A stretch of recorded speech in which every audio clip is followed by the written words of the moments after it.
इनका नाम भी शायद है ना ये। हाँ हाँ ये अच्छा ये शायद।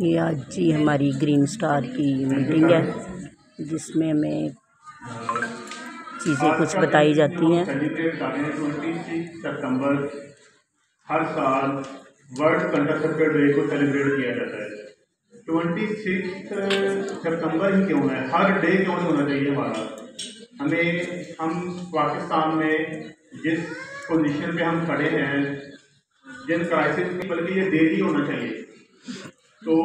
हमारा ओवरव्यू क्या है, world contraceptive day and its importance.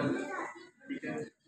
Next में Pakistan population growth and impact on maternal and child health, family planning and sexual reproductive health in Pakistan, role of physician in improving active contraception use, green star role and product. Green star क्या है? Green star कुछ भी नहीं, green star आप लोग हैं, जो आपका रोल है वो बड़ा इंपॉर्टेंट है। तो ये सारी चीज़ों के लिए मैं रिक्वेस्ट करूँगा कि जो कंट्रासेप्शन के मतलब आयरन डेफिशिएंसी एनीमिया के लिए हमारी जो चीफ गेस्ट हैं doctor Shabnam Tahir, associate professor हैं शालामार हॉस्पिटल की, उनसे मैं रिक्वेस्ट करूँगा कि वो इस जो वर्ल्ड कंट्रासेप्टिव डे है इसको हम वे फॉरवर्ड क्या है, इसको हम कैसे मज़ीद बेहतर कर सकते हैं। जो शरअ मवाद हर 6 घंटे के बाद एक माँ की डेथ हो जाती है, उसको हमने कैसे कंट्रोल करना है। तो इसके लिए मैं रिक्वेस्ट करूँगा डॉक्टर साहब से कि वो आएँ और जो हमारा आज का एजेंडा है उसको जो हम स्टार्ट करें। डॉक्टर साहब प्लीज।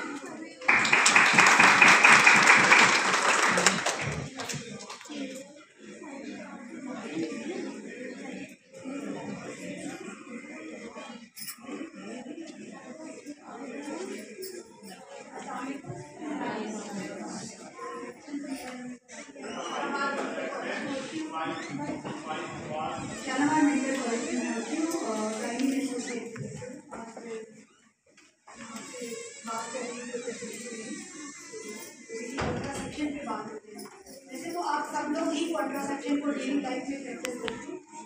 ये part and parcel of our daily routine है कि जब भी पेशेंट हमारे पास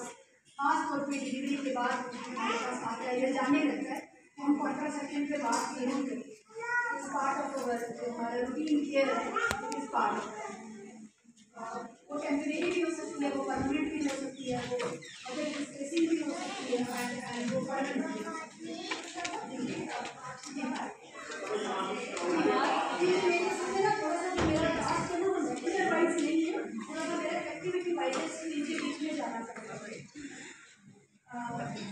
ये आपके स्टेटिस्टिक्स जो इन्होंने दिया है पाकिस्तान पॉपुलेशन वाइज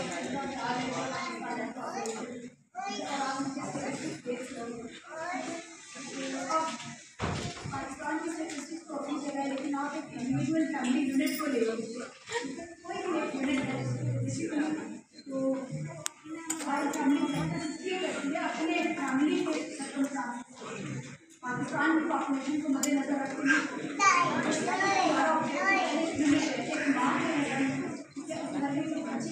और उन सबको मिलने वाले आजकल आप पाकिस्तान को देख रहे हैं जो रेट ऑफ इन्फ्लेशन है उस हिसाब से मैं हमारे पास आते हैं आपने लिखा नहीं कहते हैं मतलब नहीं हो पा रहा तो कुछ पाबंदी इसलिए भी जरूरी है लोगों का जो भी चीज़ें एक बच्चा करना है दो करना है तीन करना है आपके रिसोर्सेज के अकॉर्डिंगली वो अपनी फैमिली को एडजस्ट करें उसके ओवरऑल मैंने पाकिस्तान को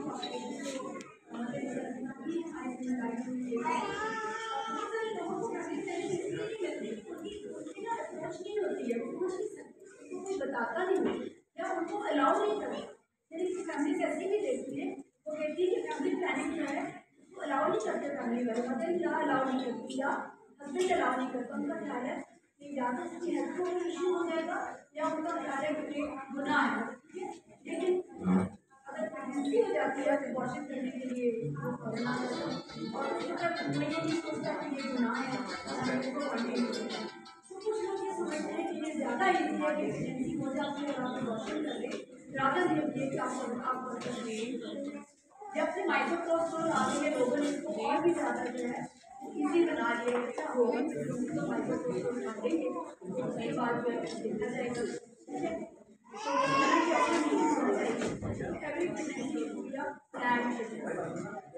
ये वो बातें जो आप सबको पता है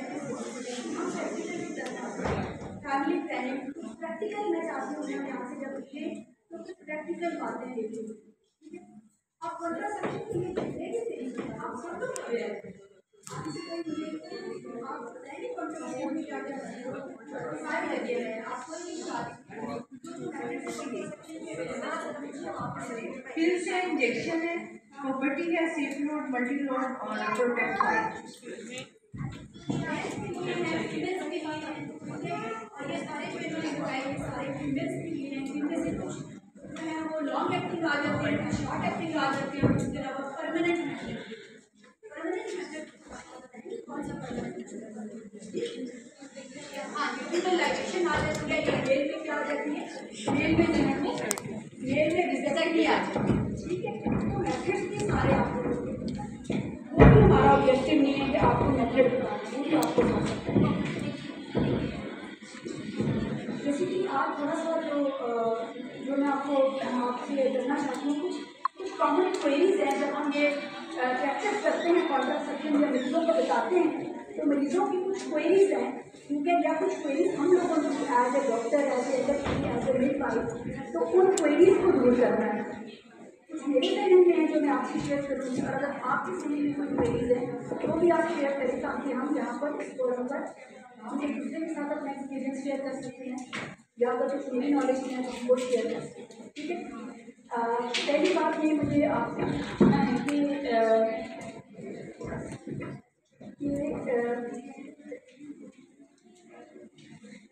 कितने लोगों को इस चार्ट के बारे में पता है कितने लोगों को पता है 1 2 3 4 5 6 7 8 9 10 चार्ट के बारे में हमें पता है एडीटी वाला पता सबको ही पता है पुराने और नए सबको ही नहीं वो बताएं सबको बताएं तो ये बताएं कि किनको नहीं पता चलिए ये बता जिनको नहीं पता तो ज़्यादा उनका खड़ा करना चाहिए क्योंकि वो जिनको पता है जिनको नहीं पता एनीवन जिसको मैथमेटिक्स के बारे में नहीं पता जो एडीटी वगैरह निकालते हैं सबको पता है तो अब ये बताएं कि आप में से कितने लोग मैथमेटिक्स को यूज़ करते हैं इस्तेमाल करते हैं अब कोई भी नहीं करता इस्तेमाल नहीं करते अब मुश्किल अच्छा तो अब बात इसमें ये है कि हमें पता ये जो अब अल्ट्रासाउंड में वो निकल आती है ना इंजेक्शन भी आते हैं टैबलेट भी आती हैं कंबाइंड भी आते हैं खाली स्ट्रॉन्ग ओनली पिल्स भी आती हैं एमरजेंसी किट भी आती हैं इसके अलावा कॉपर की भी है या मल्टी लोन भी है इसके अलावा माइलिना भी है इसके अलावा जो आपको रखते हैं इम्प्लांट करते हैं वो भी ये हम सबको पता है प्रॉब्लम क्या आती है बेसिकली कि हमने किस पेशेंट को कौन सा हमने जो है वो कॉन्ट्रासेप्शन प्रिस्क्राइब करते हैं ठीक है तो जब भी हम किसी पेशेंट को कोई कॉन्ट्रासेप्शन प्रिस्क्राइब करते हैं जब एक मरीज़ हमारे पास आती है तो वो सबसे पहले आके में नहीं कहती है कि मैं आपके पास बच्चे के लिए आई हूँ तो फिर हम क्या करते हैं हमारा क्या होता है, स्टार्ट के साथ हम कैसे बातचीत करते हैं, वो सबसे पहले तो हम ठीक है आप हिस्ट्री भी लेते हैं, और उसके बाद सबसे पहले हम पेशेंट को बताते हैं कि कॉन्ट्रासेप्शन के, क्योंकि आप एक ब्रॉड रीजन से स्टार्ट करते हैं। हम पेशेंट को बताते हैं कि मेल मेथड भी है और फीमेल मेथड भी है, ठीक है। कुछ लोग ऐसे हैं जिन्होंने सारी उम्र मेल में बहुत अच्छा कॉन्डम के साथ they have spend their whole life, और वो कहते हैं मैंने अपनी वाइफ को कुछ नहीं पूछा। तो हमें इतना अंडर एस्टिमेट नहीं करना चाहिए मेल पार्टनर को। बहुत सारे लोग होते हैं वो बड़े रिस्पॉन्सिबल हैं इस मामले में, तो हमेशा मेल वाली ऑप्शन हमें ज़रूर देनी पड़ती है कि there is an option for male, ठीक है।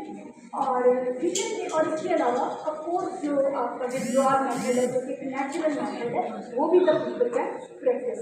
और फिर उसके बाद फीमेल की जितनी भी ऑप्शन हैं, ठीक है, उसमें मैंने जैसे बताया है कंबाइंड पिल्स है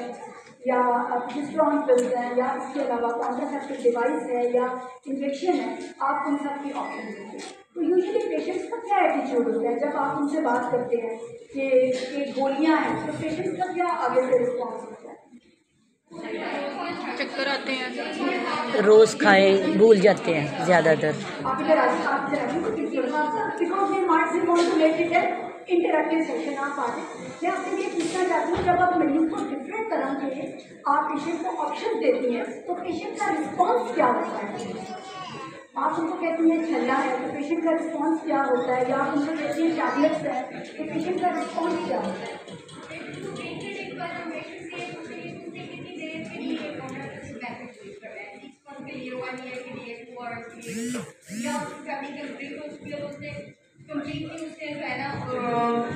वो मजीद बच्चा नहीं चाह रही तो उसको ये लॉन्ग टर्म के लिए जो वो चाहिए, और जब वो मुझसे सारा डिस्क्राइब करेंगे कि हमारे पास ये चीज़ें हैं, आप कौन सा मेथड यूज़ करना पसंद करेंगे, तो पहले तो हमसे पूछेगी कि ये कितनी देर का है, इसके साइड इफेक्ट्स क्या हैं, वजह अगर मैं ये लूँगी तो मुझे इससे क्या फ़र्क पड़ेगा, अगर मैं ये नहीं लूँगी इसके मेरे नुकसान क्या है। मेरे मरीज ऐसे नहीं होते, मेरे पेशेंट का पता नहीं क्या प्रॉब्लम है। जब भी मैं मरीज को कहती हूँ कि मेरे पास ये मेथड, ऑफकोर्स इनकी बात बिल्कुल ठीक है कि सबसे पहले हम ये चीज़ पूछते हैं कि किसी पेशेंट को कितना अच्छा चाहिए, उसके बाद ही मैं उसको ऑप्शन दूंगी ना कि आपके पास ये ऑप्शन है। लेकिन फॉर एग्जाम्पल एक पेशेंट है जिसके जो कि पेशेंट फॉर एग्जाम्पल के 28 ईयर्स ओल्ड एक पेशेंट है और उसके पास 3 बच्चे हैं, अभी वो परमानेंट कॉन्ट्रासेप्शन नहीं चाह रही, ठीक है, और वो चाहती है कि अभी बच्चा भी ना हो उसका, तो इसका मतलब है कि उसको यानी उसको ठीक ठाक करना चाहिए ना। अब उसके बाद मैं उसको जो पकड़े का तरीका बताती हूँ उसको मुझसे पहले उसकी सारी बुराइयाँ बताती हूँ। बिल्कुल बिल्कुल। मैं उसको प्रॉपर्टी कहती हूँ तो वो मुझे एग्जाम्पल देखने के मेरे एक रिश्तेदार ने प्रॉपर्टी रखवाई थी या सरकार ने तो उसको जो है उससे कोई प्रॉब्लम हो गया था, बट उससे होता भी है कि प्रॉपर्टी जो है वो अपनी जगह से डेविएट हो गया, इधर चला गया, लेकिन उसको जरूर पता होता है कि मेरे मोहल्ले में या मेरे रिश्तेदारों में एक लगा है प्रॉपर्टी को मैंने खरीदने वाली है, ठीक है। इसी तरह जब आप ओरल कॉन्ट्रासेप्टिव की बात करते हैं तो मैंने देखा है कि लोगों का positive attitude towards combined oral contraceptive pills, ठीक है, क्योंकि सबसे पहले लोगों का ख्याल होता है कि मेरा वेट गेन हो जाएगा, ठीक है, इसके बाद पेट निकल आएगा, पेट निकल आएगा, वज़न ज़्यादा बढ़ जाएगा और हमारा सांस फूलना शुरू हो जाता है, ऐसी कंप्लेन करती हैं।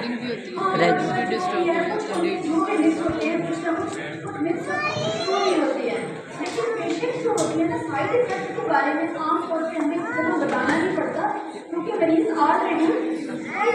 उसके जहन में उसको पता होता है कि ये इसका ये प्रॉब्लम है, ठीक है। इवन होता है कि किसी को ट्यूबल लाइगेशन भी आप कह देना कि परमानेंट बात करने का, तो उसके साथ भी उसमें कोई ना कोई कि इससे मुझे ये प्रॉब्लम हो जाएगा या ये। अगर आप मरीज के साथ एक डिस्कशन करते हैं ऐसा नहीं बचता तो मरीज और आपके साथ मैच करना। तो पहली बात तो ये है कि कम से कम मैं पेशेंट को जब भी वो मेरे पास मरीज आता है तो मैं उसको ये बता देती हूँ कि आइडियल कॉन्ट्रासेप्शन दुनिया में कोई भी नहीं है, जिसमें कोई ना क्रॉस एंड बॉन्ड ना, लेकिन everyone is practicing some sort of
volunteer जो मुझे इस मैथ फील्ड के बारे में बताएगा कि व्हाट इज मैथ फील्ड,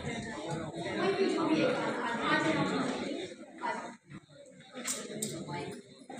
आप इधर आ जाइए, आप मैथ फील्ड को कैसे यूज करते हैं, लेकिन मेरे पास ऑप्शन सारी अवेलेबल है। अब मैंने विषय की सिलेक्शन करनी है कि मैंने कोई भी उसको कॉन्ट्रासेप्टिव कैसे मैंने जो है ना आपका नाम क्या है,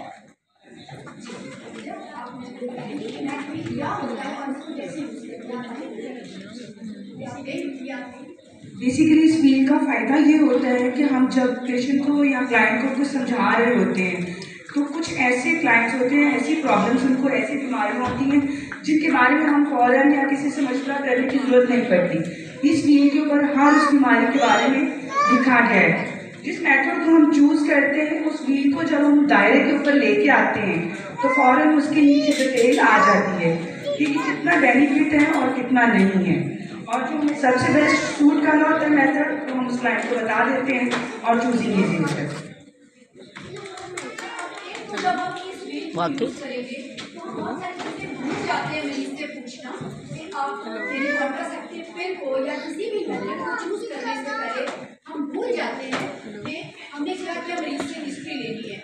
इस फील्ड ने हमारे लिए आसानी पैदा कर ली है कि इस फील्ड के दो हिस्से हैं, एक वो हिस्सा है जो अंदर वाला हिस्सा है और एक वो हिस्सा है जो बाहर वाला हिस्सा है।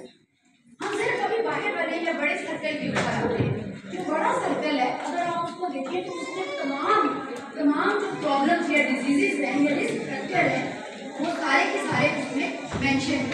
है। आप पढ़ेंगे बाहर फील्ड में क्या क्या मेंशन है, पूछिए बात करें। एक्सक्यूज मी डॉक्टर साहब, 1 मिनट मैम, आप लोगों से रिक्वेस्ट है कि जो बच्चे हैं ना जरा छोटे बाहर भेजिए, रिक्वेस्ट है आप लोगों से प्लीज। जो बच्चे शोर कर रहे हैं काइंडली, आप समझ नहीं आ रही यहाँ पे ना शाहिद।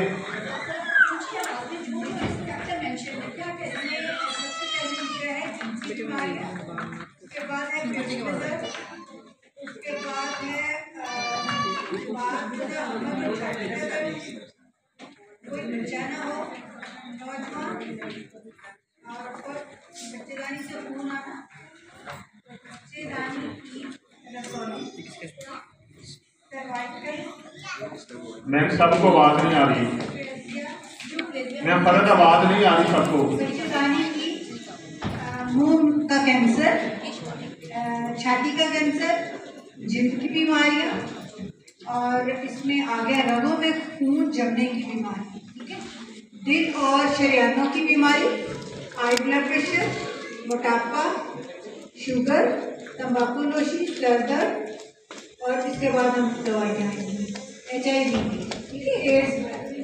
इसका मतलब है कि हमें मरीज को कुछ चीज़ें हिस्ट्री में पूछनी है और कुछ चीज़ें एग्जामिनेशन में आ जाती हैं। मसलन मरीज का वजन और मरीज का ब्लड प्रेशर, दो चीज़ें ऐसी हैं जो एग्जामिनेशन में आ रही हैं। और हिस्ट्री में बहुत सारी जो इन्होंने प्रॉब्लम्स बता रही हैं, जिसमें सर का दर्द है विच इज़ वेरी कॉमन, लेकिन आधे सर का दर्द ज़्यादा कॉमन है। इसके अलावा डायबिटीज़, हाइपरटेंशन का होना, इसके अलावा मरीज की उम्र कितनी है, एज कितनी है, मरीज स्मोकिंग तो नहीं करती, इसको भी अंडर एस्टिमेट ना करें कि पेशेंट कोई स्मोकिंग नहीं करती। हर तबके में हमारे जो है वो स्मोकिंग जो है ना वो बहुत कॉमन है, इसलिए आप don't feel shy to take the history about smoking.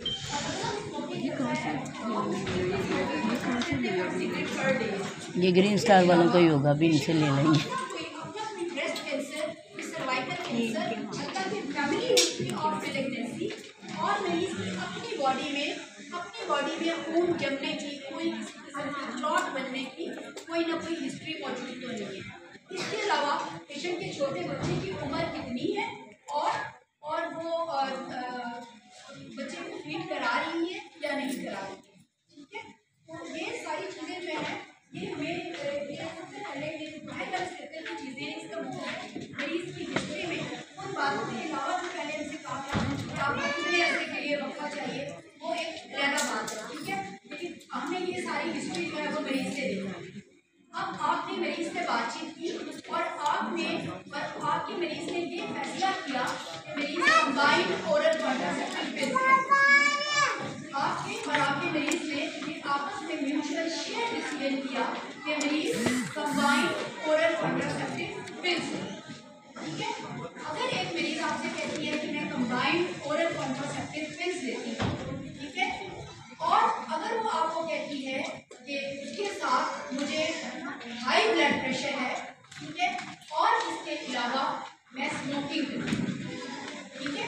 तो अब हमने अगली चीज़ ये भी हमें हेल्प करेगा कि इस पेशेंट में हमने कंबाइंड ओरल कॉन्ट्रासेप्टिव पिल देनी है या नहीं देनी है, ठीक है। पहली बात तो ये हमें बताएगा कि देनी है या नहीं देनी है। अगर नंबर 4 आ गया, इसमें नंबर 4 आ गया, तो इसका क्या मतलब है? एब्सोल्यूट कॉन्ट्राइंडिकेशन, आप नहीं दे सकते, आपने देना ही नहीं है मरीज को, आपको इजाज़त ही नहीं है, ठीक है। अगर इसके नंबर 3 आ गया, वो नहीं है जो हम यूज़ करते थे, नंबर 3 का क्या मतलब है? नंबर 3 और नंबर 2 में आपने दो चीज़ों को बैलेंस करना है, फायदे और नुकसान। अगर आपने नंबर 3 आ गया तो इसका मतलब है कि मरीज को इस तरीके के फायदे कम हैं और नुकसान ज़्यादा हैं। तो क्या would you like to select that method for patient? No, we would not like. अगर नंबर 2 आ गया तो इसका मतलब है कि इस मेथड के फायदे ज़्यादा हैं, नुकसान कम है, लेकिन नुकसान हैं, तो फायदे ज़्यादा हैं और नुकसान। तो अगर आपको ज़रूरी है और कोई मेथड आपके और मरीज के बीच में शेयर डिसीजन नहीं बन रहा, तो you can give and continue this method, लेकिन पेशेंट को इन्फॉर्म्ड कंसेंट बता के कि ये इसके साइड इफेक्ट और नुकसान हैं, लेकिन आपको इसके बेनिफिट ज़्यादा है। और नंबर 1 का क्या मतलब है कि it is very good for the patient. तो अब हमारे पास केस सिनेरियो क्या है कि एक पेशेंट है जिसकी उम्र, जो कि पेशेंट जो है वो कंबाइंड ओरल कॉन्ट्रासेप्टिव पिल्स लेती है और उसको ब्लड प्रेशर है और इसके अलावा वो स्मोकिंग करती है। तो अब ये कंबाइंड ओरल कॉन्ट्रासेप्टिव पिल्स ले सकती है या नहीं ले सकती, ये मुझे कौन इस एक्टिविटी में करके दिखाए। मैंने आपको केस सिनेरियो दे दिया, पेशेंट है, ठीक है, उसको ब्लड प्रेशर है, ठीक है। अब ये भी क्या कहता है, पहले combined oral contraceptive pills select करें और उसको हाई ब्लड प्रेशर पे लें। मैं भी आपके साथ करता हूँ, मैं अपने वीक में करती हूँ, आप अपने वीक में